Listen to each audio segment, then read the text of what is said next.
Hey everyone, tonight we're going somewhere warm and loud and a little bit dangerous. We're going to ancient Rome, and we're going to talk about something that touched every single person who ever lived in that civilization. From the emperor on his golden couch to the slave stirring the cooking pot. And that something is wine. Before we get into it, take a moment to like the video if you enjoy this kind of gentle, atmospheric history. And I genuinely love to know in the comments where you heard about this channel. Whether a friend recommended us, you found us through a search, or you stumbled across us at 2 in the morning when you couldn't sleep. Drop it in the comments. It always fascinates me to know how people find their way here.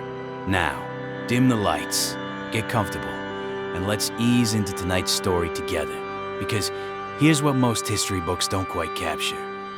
Drinking in ancient Rome wasn't just a social habit.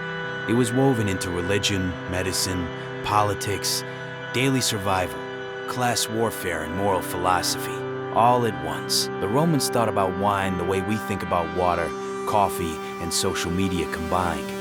It was everywhere, it shaped everything, and everyone had opinions about whether it was ruining society.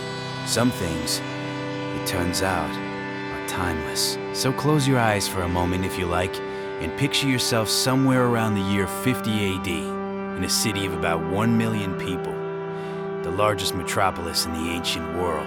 The streets of Rome are narrow and loud, smelling of bread and fish and smoke, and the particular odor of a city that has not yet invented modern plumbing. Above the noise of the crowds, you can hear the rhythmic clink of amphorae, those tall, two-handled clay storage jars being unloaded from carts. Hundreds of them, thousands of them, coming in from the port at Ostia and the vineyards of Campania and Latium and Gaul. The city runs on wine. And tonight, you've been invited to a dinner party at the home of a wealthy equestrian near the Aventine Hill. You have no idea yet what you've gotten yourself into. The Romans inherited their love of wine from the Greeks and the Etruscans, those older civilizations that had established vineyards in the Italian peninsula centuries before Rome became a power. But the Romans took that inheritance and industrialized it on a scale the ancient world had never seen. By the 1st century AD, wine production in the Roman Empire was one of the largest agricultural enterprises in human history. Archaeologists have estimated that Romans consumed roughly 100 gallons of wine per person per year. That is more than 1 standard bottle per day for every man, woman, and child in the empire. More wine per capita than most modern wine-drinking nations consume today. And yet, here is the crucial thing that changes everything about how you have to picture all of this. The Romans almost never drank wine straight. Drinking undiluted wine, what they called merum, was considered the mark of a barbarian, a Greek, a savage, a person with no self-control and no culture. The proper, civilized Roman always diluted wine with water, usually in ratios ranging from 1 part wine to 2 parts water, all the way to 1 part wine to 8 parts water, depending on the occasion, the company, and the wine's strength. The writer Pliny the Elder, that wonderfully obsessive naturalist who died in the eruption of Vesuvius while trying to take notes on it, described certain elite wines as suitable to drink with 8 parts water to 1 part wine. The drinking wasn't about intoxication in the way we might first imagine. It was about ritual, refinement, and the pleasurable sensation of wine-flavored water slowly warming you through a long Roman evening. This doesn't mean nobody got drunk, of course. They absolutely did. Just wait. But first, understand the practical dimension of all this.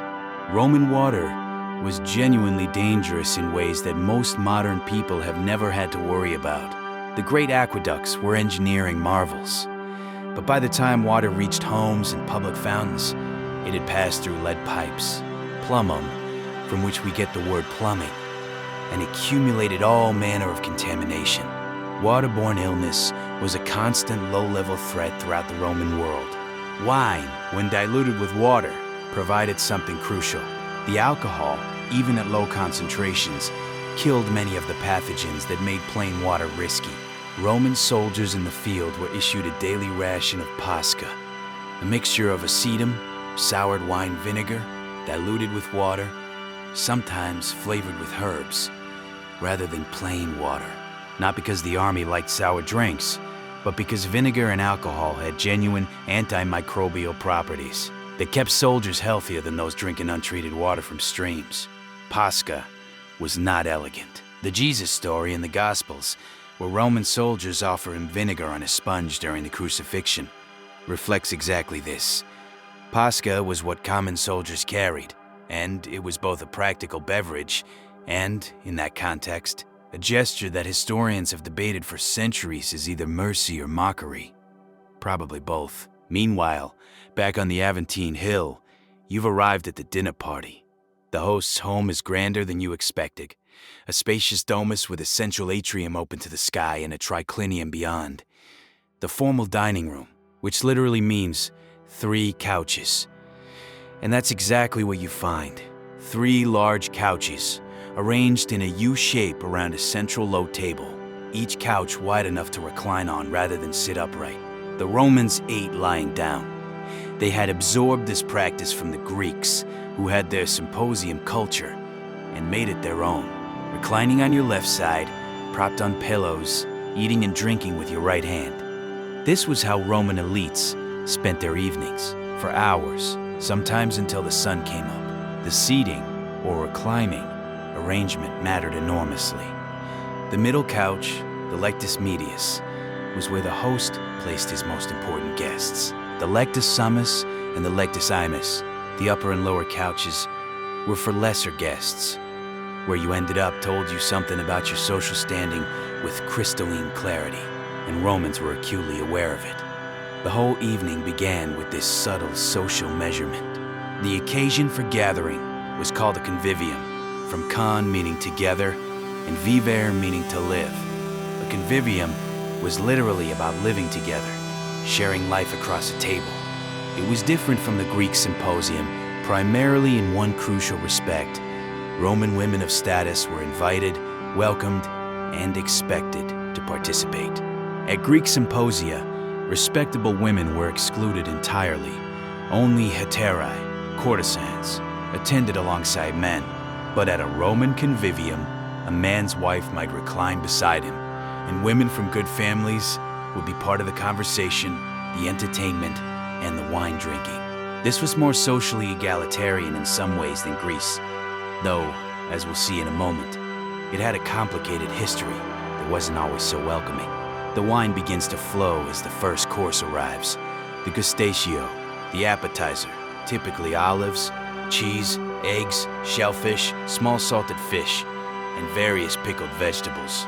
The wine at this point is light, diluted, something to wet the palate.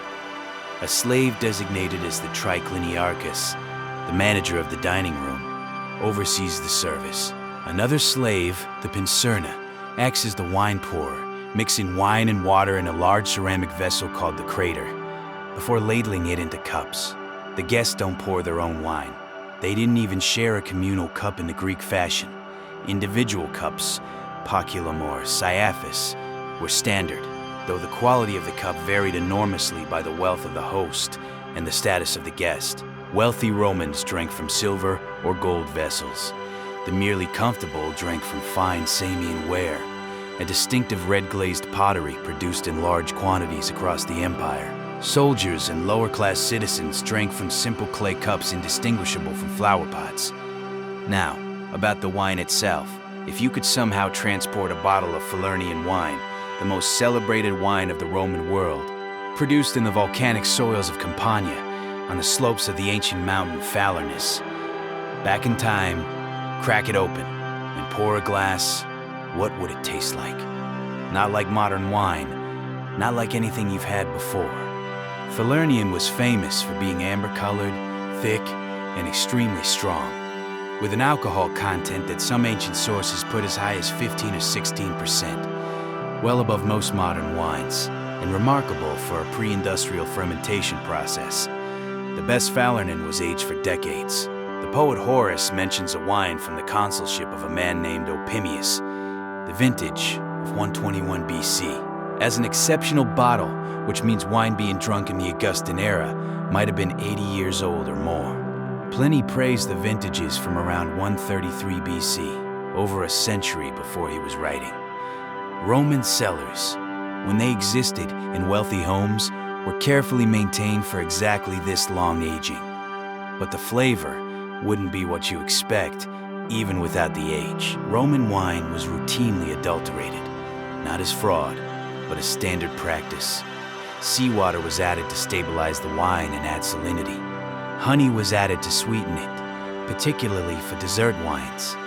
Resin from pine trees was added as a preservative, a tradition that survives today in Greek retsina. Spices were added: pepper, ginger, saffron, cinnamon. Certain wines were boiled down into thick, syrupy concentrates called defrutum or sapa, then used as sweeteners and flavorings in cooking and drinking. And here is where something genuinely dark enters the story. The Romans used lead vessels for boiling down their grape must to make sapa. Lead, when it contacts acidic grape juice and heat, produces lead acetate, a compound that tastes distinctly sweet, almost like sugar. Roman cooks and winemakers discovered that boiling grape must in lead pots created a sweeter, more stable product. They called it sugar of lead, and they added it liberally to wine, sauces, and preserved foods. We know now that lead acetate is highly toxic, causing neurological damage, reproductive failure, and a characteristic form of chronic poisoning. Some historians have argued that widespread lead poisoning from wine and plumbing explains certain patterns of Roman aristocratic behavior. The erratic cruelty, the cognitive decline of some emperors, the epidemic of gout that afflicted the upper classes with such ferocity. Lead poisoning causes exactly the joint pain that was called Saturnine gout, because Saturn was associated with lead in ancient metallurgy. The analysis of wine residues in surviving Roman amphorae has confirmed extraordinary levels of lead, sometimes 200 times what modern safety standards would permit. We cannot say for certain that lead poisoning changed the course of Roman history. Katabos was a game borrowed from the Greeks. You would hold your cup by one handle, swing it in a specific arc, and try to flick the last drops of wine, the dregs, at a target. Sometimes the target was a small figurine, balanced on a larger one, and toppling it by hitting it with wine dregs was a point. Sometimes the target was small dishes floating in a bowl of water. It sounds absurd, and it was, but it also required genuine physical skill, and Romans played it with the same intensity they brought to chariot racing. Wine was also used as currency in some drinking games. Penalties for losing a round meant draining your cup entirely, or drinking in a rhythm called a toast, where each guest matched the number of drinks to the letters in the name of whoever they were toasting. If you toasted someone with a long name, you drank many cups in quick succession. Romans with long names were probably very popular at parties. The symposiarch, a role sometimes appointed by a throw of dice, was the master of the evening's drinking, responsible for setting the ratios and the pace. This was not just ceremonial. It was an actual governance role within the convivium. A good symposiarch kept the evening pleasurable. A bad or malicious one could ruin it by demanding straight wine at quantities that left guests sick on their couches. And some guests arrived at exactly that point by intention. The practice of vomiting to create room for more eating and drinking is one of those things that Romans are famous for, partially because it's genuinely documented, and partially because later writers and moralists found it so useful as evidence of Roman excess. The poet Juvenal, in his satires, describes the elaborate, disgusting cycles of feast and purge. The philosopher Seneca wrote with visible disgust about men who ate and drank with the explicit plan to vomit so they could continue. The Emperor Claudius allegedly had a special advisor on dining, whose job included supervising his eating and drinking so that he didn't become unwell.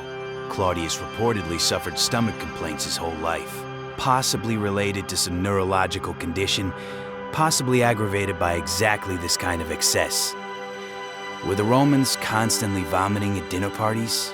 Probably not most Romans, most of the time.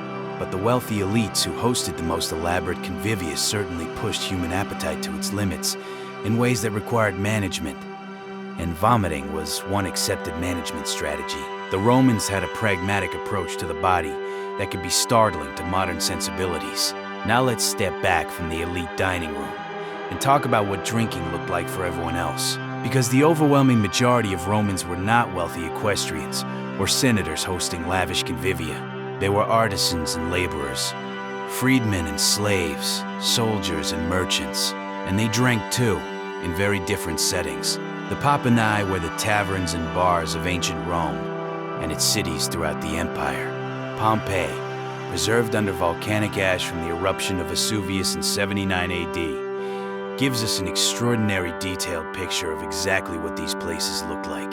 Archaeologists have identified more than 150 Papanae in Thermopylae and Pompeii alone, a city of perhaps 11,000 people. That works out to roughly one drinking establishment per 70 inhabitants. For comparison, London today is roughly one pub for every 900 people. The Romans were enthusiastic about their drinking establishments in a way that modern statistics can barely capture. The Thermopolium, literally, place where hot things are sold, typically had a distinctive setup, a stone counter facing the street with large round holes cut into it, each containing a ceramic vessel sunk into the counter like an inlaid pot. These vessels held wine, soup, stew, warm water. Customers could stop at the counter, lean over, and receive a cup of wine or a bowl of food without ever stepping inside. Others entered and sat at tables inside, rough wooden affairs in dim, smoke-stained rooms lit by oil lamps. The walls were often painted with vivid scenes, mythological figures, erotic images, and most fascinatingly, scenes of tavern life itself. Several Pompeian tavern walls preserve paintings showing people playing dice, a barmaid serving drinks, men arguing over a game. The pictures show us the world with startling intimacy. These were real people in real places, caught in the ordinary moments of an ordinary evening, now preserved forever by the very catastrophe that killed them. The walls also preserve the most extraordinary collection of ancient graffiti in existence. Pompeii's walls are covered in scratched or painted messages, prices, declarations of love, insults, political endorsements, advertisements for gladiatorial games, and the kind of frank bodily humor that would not be out of place scrawled in a pub bathroom today. Some graffiti explicitly reference the taverns themselves. "Here I had a drink," wrote one satisfied customer in Latin, scratching the words into plaster. Another wrote of a specific wine at a specific price. Others document the social lives of the people who passed through, who they loved, who they cheated, who they wanted elected to local office. The graffiti are important because they reveal that Rome's drinking culture was genuinely democratic in its way. Not just an elite indulgence, but a mass phenomenon that touched every level of society. Slaves drank. Women drank. Children were given diluted wine from infancy because wine water was safer than plain water, and watered wine with very low alcohol content was considered nutritionally appropriate for young people. The physician Galen, who was enormously influential in Roman and later medieval medicine, wrote extensively about the appropriate dilutions and types of wine for people of different ages, health conditions, and constitutions. Old people should drink undiluted wine occasionally, he wrote, because it warms the blood. Young men should be more careful because their blood is already hot. Children and women should drink only highly diluted wine, but the lower class versions of these beverages had their own hierarchy of quality and pleasure. Below the great vintages like Falernian came ordinary wine of unremarkable quality. Below that came Pasca, the soldier's sour vinegar water. And at the very bottom came Laura, the drink made by pouring water over the pressed grape skins and seeds left over after the good wine had been extracted, then fermenting the result. Laura was what Roman slaves were given. It was thin, sour, barely alcoholic, and tasted of nothing much beyond fermented water. It kept you hydrated. It gave you trace amounts of vitamins from the grape residue. It was better than nothing, and it was deliberately nothing much better than that. A ration, not a pleasure. The distinction between what the elites drank and what the lowest classes drank was not accidental. It mapped exactly onto Roman social hierarchy. Wine was so embedded in Roman society that it became a language through which class relations were expressed. What you drank told everyone around you what you were. A senator arriving at a popina and ordering pasca would have been making a dramatic social statement, possibly about solidarity with common people, or eccentricity, or politics. Hadrian, the emperor who ruled from 117 to 138 AD and was known for his unusual personal accessibility, reportedly drank pasca with his soldiers during military campaigns, specifically to demonstrate that he considered himself one of them, at least in some symbolic sense. It was theater, but it was theater that Romans understood and respected. And theater was very much part of the Roman relationship with drinking, because wine had a god, and that god was serious. Liber, later identified with the Greek Dionysus and commonly called Bacchus, was the Roman god of wine, viticulture, fertility, and what we might loosely call altered states of consciousness. Liber was one of the oldest deities in the Roman pantheon, worshipped before Rome absorbed Greek religious influence, connected to the vine and to male sexuality, and to the mysterious, somewhat frightening power of fermentation. That biological alchemy where grape juice becomes something that can change the way you think. The religious practices surrounding wine ran through every level of Roman life. At home, before meals, a small offering of wine would be poured on the household altar, a libation to the gods. At public religious ceremonies, wine was poured to the ground for the gods before drinking. The priest would call out the ritual words. Wine would splash on the stone, and only then would the human drinking begin.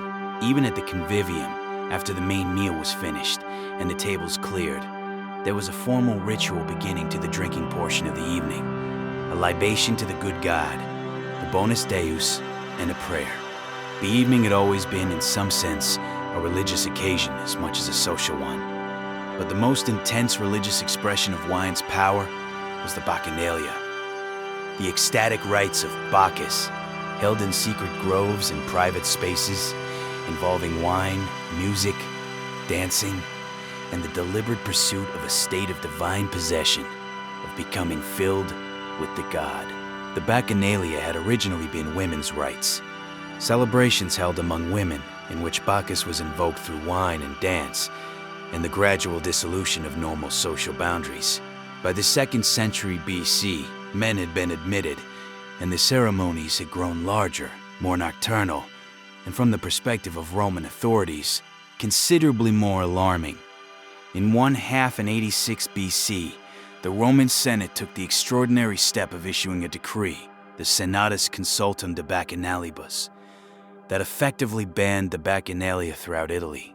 The Senate's stated concerns were that the rites had become covers for conspiracy, murder, forgery, and a kind of organized criminal network. The decree is actually preserved in a bronze tablet found in southern Italy, which is remarkable. We have the original document and the original material. Livy's history describes the crackdown in vivid terms. Thousands of people were investigated. Many were executed. The rites were forbidden except by special senatorial permission, and gatherings were limited to no more than 5 people. The Senate's real fear was probably a mixture of genuine concerns about social disorder and political anxiety about organized groups operating outside state control. What makes the Bacchanalian affair particularly revealing is the role of wine within those rituals. The Bacchic rites were explicitly about the dissolution of ordinary social boundaries through wine, music, and collective ecstasy. In the ceremony, wine was not being consumed in the measured, diluted, civilized fashion of the proper convivium. It was being drunk to excess, deliberately, as a sacred act, as a way of temporarily becoming something other than a Roman citizen bound by law and social role. This is what the Senate found intolerable. Not the wine itself, but what wine could do to social order when its consumption was removed from the controlled setting of the dinner party and placed in a nocturnal grove with hundreds of people seeking divine possession. The episode reveals how deeply ambivalent Rome could be about the ecstatic, boundary-dissolving power of wine, at once celebrating it as sacred and fearing it as potentially revolutionary. women's relationship with wine deserves its own extended consideration because it is one of the most revealing and strange threads in all of Roman drinking culture.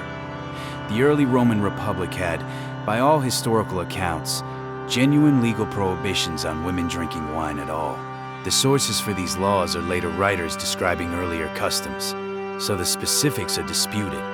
But several ancient authorities describe a tradition in which women were entirely forbidden from wine, and the enforcement mechanism was social ritual. Male relatives had the right, some sources say the obligation, to kiss women in their household on the lips when greeting them, not out of affection primarily, but to smell their breath for wine. A woman found to have been drinking could, in the extreme versions of these accounts, be divorced or even killed, because wine drinking by women was equated in early Roman moral imagination with adultery. The logic, such as it was, went, wine loosens inhibitions. Loosened inhibitions lead to sexual promiscuity. Therefore, wine-drinking women are sexually dangerous. Romulus, the legendary founder of Rome, was said to have permitted the killing of wine-drinking wives. Cato the Elder, writing in the 2nd century BC and already mourning what he saw as the decline of traditional values, mentions women being punished for wine drinking as a standard element of Roman virtue. By the imperial period, the era we're mostly visiting in this story, these extreme restrictions had dissolved almost completely. Women of the elite attended convivia and drank wine as a matter of course. There were still moral commentators who grumbled about this, who saw female wine drinking as a symbol of general social decay, who wrote satirically about women who had consumed too much at dinner parties. But the law was not enforcing sobriety on Roman women by the 1st century AD. What had changed? Several things. The wealth and urbanization of the imperial city changed the nature of elite social life dramatically. The social function of the convivium evolved in ways that made excluding women impractical and undesirable. And Rome's gradual absorption of Greek customs, which had different ideas about female participation in social life, smoothed the edges off the earlier prohibition. What remained was a residual moral anxiety, expressed in literature and moralizing texts, about women who drank too much, too publicly, too eagerly. But this was social judgment, not criminal law. Now I want to talk about the emperors, because they are irresistible in this context, and they behaved in ways that made everything complicated. The Emperor Augustus, Rome's first emperor, who oversaw the transformation of the Republic into the Empire between 27 BC and 14 AD, was a notably abstemious drinker by the standards of his time. His contemporary biographer, Suetonius, records that Augustus rarely exceeded 3 small cups of wine at a dinner.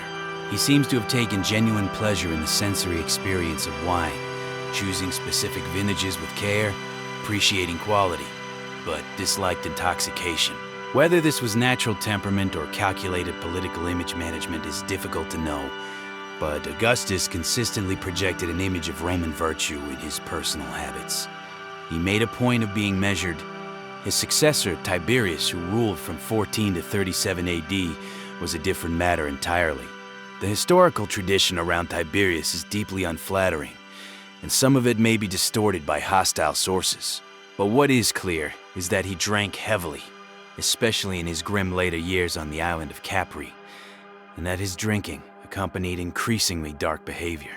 Suetonius describes him as having been nicknamed by Tiberius Caldius Mero as a joke, a play on his actual name and the Latin words for drinks too much hot, me wine. The cruelties attributed to Tiberius in his later years, bizarre sexual practices, sadistic treatment of prisoners, paranoid executions, may or may not have been exaggerated by hostile sources, but they were presented by ancient writers as connected to his drinking and his retreat from public life into private indulgence.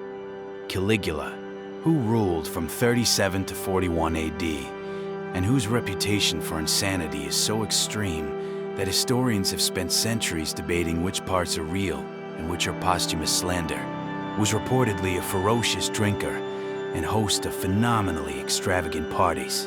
The stories told about him, that he made senators' wives serve as prostitutes, that he appointed his horse as consul, that he declared himself a god, and demanded temples, maybe heavily embellished. But the core of extreme financial excess and erratic behavior is consistent across multiple independent sources. A single evening's entertainment is described by the historian Suetonius as costing around 10 million sesterces, which would represent a staggering proportion of an ordinary Roman's entire lifetime income, multiplied across many thousands of people. Whether or not the specific number is accurate, the point being made is clear. Caligula used the resources of an empire to supply drinking parties that beggared all previous imagination. Nero, who ruled from 54 to 68 AD, and who is the subject of some of history's most colorful slander, was another famous drinker and host of elaborate nocturnal banquets. His parties were said to begin at noon and extend until the following dawn. He had a palace constructed, the Domus Aurea, the Golden House, that was so vast it occupied a significant portion of central Rome and contained, among many other extraordinary features, a dining room with a revolving ceiling that mimicked the rotation of the heavens, while flower petals rained down on guests and perfumed water was sprayed into the air. This is not legend. The Domus Aurea has been excavated. The engineering for a rotating ceiling mechanism has been confirmed by archaeologists. Nero did this. He built a palace with a revolving ceiling for his dinner parties. The violence that accompanied Nero's social life is equally well documented, if hard to separate from propaganda. He reportedly kicked his pregnant lover Poppaea to death in a fit of rage during an argument, possibly one inflamed by wine. He may have ordered the death of his mother Agrippina, whom he had previously tried to drown in a specially built boat designed to fall apart. He definitely executed many people. The combination of enormous power, enormous wealth, chronic sleep deprivation from nocturnal feasting, and the physiological effects of heavy drinking on an already volatile personality, and possibly on a brain being slowly poisoned by lead, created a ruler who seemed to Romans like a figure from tragedy, a man whom wine and power had collaboratively destroyed. Not all emperors were destroyed by drink. Of course, Hadrian, as I mentioned, drank Pascha with his soldiers. Marcus Aurelius, the philosopher emperor who reigned from 161 to 180 AD, and wrote the Meditations, that extraordinary private journal of Stoic self-examination that has been read continuously for almost 2,000 years, was explicitly committed to moderation in all things, including wine. He had been trained in Stoic philosophy, which took a skeptical view of pleasure generally, and of intoxication specifically. The Stoics argued that wine had value as social lubricant and mild relaxant, but that losing control to it was a failure of reason, which was the highest human faculty. Marcus Aurelius tried hard to live according to these principles. He was not always successful. No human is. But the Meditations show a man genuinely wrestling with the desire for self-mastery in a world that offered unlimited temptation to emperors.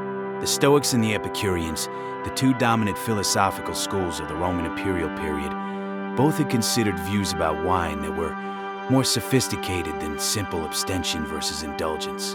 The Epicureans, widely misrepresented in both ancient and modern times as simply advocating pleasure, actually argued for careful management of pleasures in the service of overall well-being. Wine taken in moderation, in good company, as part of a convivium where ideas were exchanged and friendships deepened, was consistent with Epicurean ethics.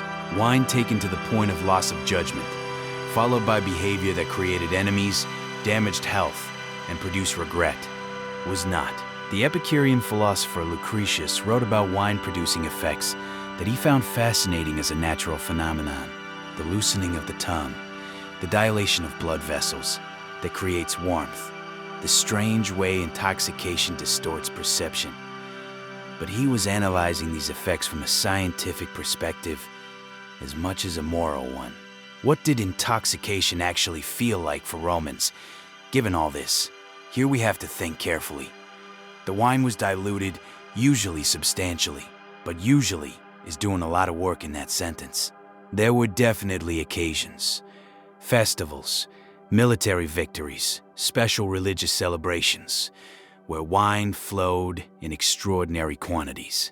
There were definitely people who habitually pushed their dilution ratios in favor of more wine and less water, and Falernian wine at 15 or 16% alcohol when concentrated would remain potent, even significantly diluted. 3 or 4 cups of wine at a ratio of 2 parts water to 1 part wine would still represent a meaningful amount of alcohol by modern standards. Roman medical writers described the stages of intoxication with some precision.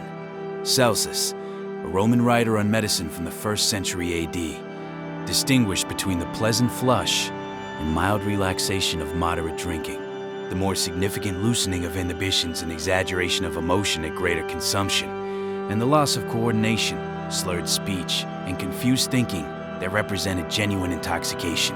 His descriptions match what we know from modern physiology remarkably well. Romans were close observers of the body's responses to wine, even if they had no understanding of what was actually happening in the brain. The morning after a Roman drinking party, the hangover, was also a subject of considerable medical and social interest. Roman writers describe headaches, nausea, sensitivity to light, extreme thirst, and generalized physical misery in terms that are entirely recognizable 2,000 years later. The remedies proposed are considerably less recognizable. Pliny the Elder, that magnificent compendium of Roman folk knowledge and scientific speculation, recommends consuming owl eggs before drinking as a preventive measure. He also suggests eating fried canary, a small bird, as a morning after cure, and consuming the raw lungs of a sheep. Pliny's natural history is a wonderful document because it captures with total and self-consciousness both the genuine and the absurd, and you cannot always tell which is which until you check against modern knowledge. More plausible remedies mentioned by various Roman sources include eating raw cabbage before drinking. Cabbage was genuinely believed to have properties that neutralized wine, drinking vinegar, consuming honey-based preparations, and wearing wreaths of flowers while drinking, because the flowers were thought to absorb wine vapors before they reached the brain. The drinking wreath, which appears so frequently in Roman artistic depictions of dinner parties, those beautiful painted scenes of reclining figures with flowers in their hair, was not purely decorative. It was also pharmaceutical by the medical logic of the time. There is also the curious Roman habit of eating certain foods strategically before and during drinking to manage intoxication. Radishes eaten before a dinner party were said to prevent excessive intoxication. Bitter almonds were consumed for the same purpose.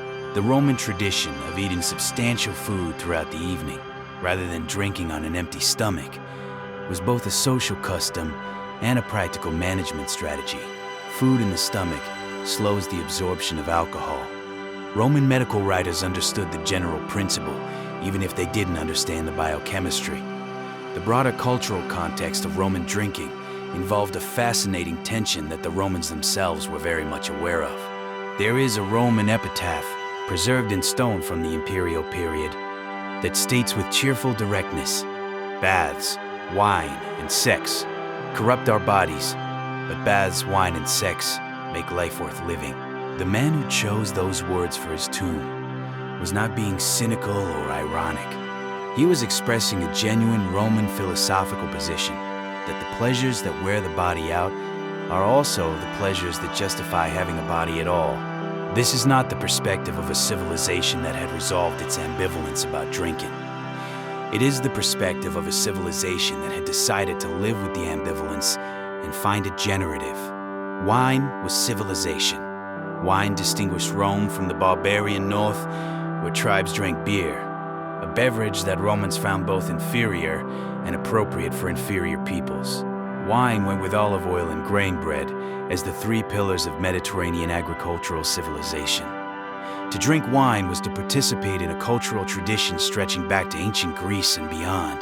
To drink it correctly, diluted, at table, in good company with conversation and music, was to enact Roman values of sociality, moderation, and intellectual engagement. And yet wine was also the enemy of those same values. Roman moral literature from Cato in the 2nd century BC through Juvenal in the late 1st and early 2nd century AD, returns again and again to wine as a source of social corruption. It was wine that led men to lose money gambling, to make promises they couldn't keep, to start fights that ended in injury or death, to spend their inheritance on parties rather than maintaining their property, to neglect their duties as fathers and citizens and members of the Senate. Every vice that moralists cataloged seemed connected, in their view, to the convivium that went on too long, and the wine that flowed too freely. In 92 AD, the Emperor Domitian issued an edict ordering that no new vineyards be planted in Italy, and that half of the existing vineyards in the Roman provinces be pulled up. The stated reason was economic. Too much of the agricultural land was devoted to viticulture, at the expense of grain production, creating food supply vulnerabilities. But the edict had a moral subtext as well. Wine was excessive, wine was dangerous. Something had to be done. Domitian's edict was largely ignored, and eventually rescinded. You cannot tell the Roman world not to grow wine. It was like issuing an edict against bread. Before we reach the end of this story, it's worth pausing on the sheer geographic reach of Roman wine culture, because it helps explain why the Roman relationship with wine wasn't just a local custom, but a force that reshaped the agricultural landscape of an entire continent. The Romans planted vineyards wherever they went. Archaeologists have found Roman-era grape seeds, some genetically close to modern Pinot Noir and Syrah, at sites across France, Spain, Portugal, Germany, and Britain. The viticultural map of modern Europe is, in part, a Roman inheritance. Burgundy, Bordeaux, the Rhine Valley, Rioja. These regions produce wine today partly because Roman legions needed wine, and Roman merchants saw an opportunity, and Roman administrators wanted to transform conquered territories into productive provinces that could support themselves without importing everything from Italy. The amphora trade that sustained the system was itself a staggering logistical achievement. A standard Roman wine amphora held approximately 20 to 26 liters. Archaeologists working near Rome identified an entire artificial hill called Monte Testaccio, the Hill of Shards. That turns out to be a man-made mound composed entirely of broken amphorae, piled there deliberately by Roman port workers over several centuries. It is approximately 35 meters tall and 1 kilometer in circumference, and it contains an estimated 53 million amphorae. This is a monument to consumption so vast that it became its own geography. The prices for wine at various quality levels are known from surviving price lists and inscriptions, including the famous edict on maximum prices issued by the Emperor Diocletian in 301 AD, which attempted to fix prices across the empire to combat inflation. From this and other sources, we can reconstruct that ordinary wine cost roughly 8 denarii per Italian pint, an amount a skilled worker might earn in a day. Better wine costs more. The very finest wines, aged Falernian or wine from the volcanic slopes of Vesuvius, before the eruption made that impossible, cost considerably more. Wine was not a luxury in the sense of being unavailable to the poor. But better wine was aspirational in the Roman world in exactly the way that better wine is aspirational in ours. What was the total experience of drinking in ancient Rome? It was, in a word, layered. It was survival and pleasure simultaneously. It was religious obligation and social performance. It was the medium through which philosophy was debated and friendships were made and marriages were celebrated and business was concluded. And military campaigns were toasted, and emperors were either honored or quietly conspired against, depending on the vintage and the company. It was present in the morning at breakfast. Romans drank diluted wine in the morning, and at midday and in the long evening hours of the convivium, and at midnight and sometimes through to the next dawn. It was also, for the slaves who produced it, crushed grapes with their feet in the autumn heat, sealed amphorae with clay, and carried those amphorae on their shoulders up the stairs of insulae, the apartment blocks of Rome. A substance that represented their own labor returned to them only in its most degraded form. Laura, grape residue water, enough to live on, not enough to enjoy. It was, for the women of early Rome, a forbidden thing that marked the line between acceptable womanhood and its transgression. It was, for the soldiers of Rome, Pascha, functional, austere, connected to duty rather than pleasure. It was, for the philosophers of Rome, a subject for careful consideration, a substance whose power was undeniable and whose management was an ongoing moral challenge. It was, for the emperors of Rome, both privilege and trap, available in quantities and qualities no ordinary Roman could imagine, while also being one of the forces that could unravel what remained of their humanity. And for those inhabitants of Pompeii, whose city was destroyed in a matter of hours on an August afternoon in 79 AD, wine was whatever they happened to be drinking when the sky went dark and the ash began to fall. It was in the cups on the thermopolium counters. It was in the amphorae, stacked in cellars that archaeologists would open 18 centuries later, still sealed. It was in the last meals of people who had no idea that an ordinary August day was about to become the thing they would be remembered for forever. We found the wine, we found the cups, we found the walls covered in writing about who loved whom and what things cost and which candidates deserved your vote. We found the bones of people lying in the positions they fell when the gases came, some of them still near their cups. The wine is long gone, but the cups remain. Ancient Rome was, in the end, a civilization sophisticated enough to build aqueducts and write philosophy, and codify laws and administer an empire across 3 continents. And also a civilization that, by midnight, with the right wine flowing and the slaves cleared from the room and the triclinium lamps burning low, became something looser and stranger and more human. A civilization that knew perfectly well it was drinking too much and couldn't quite help itself, and wrote poems about it and built elaborate theories about it and kept drinking. Some things, as I said at the beginning, are genuinely timeless.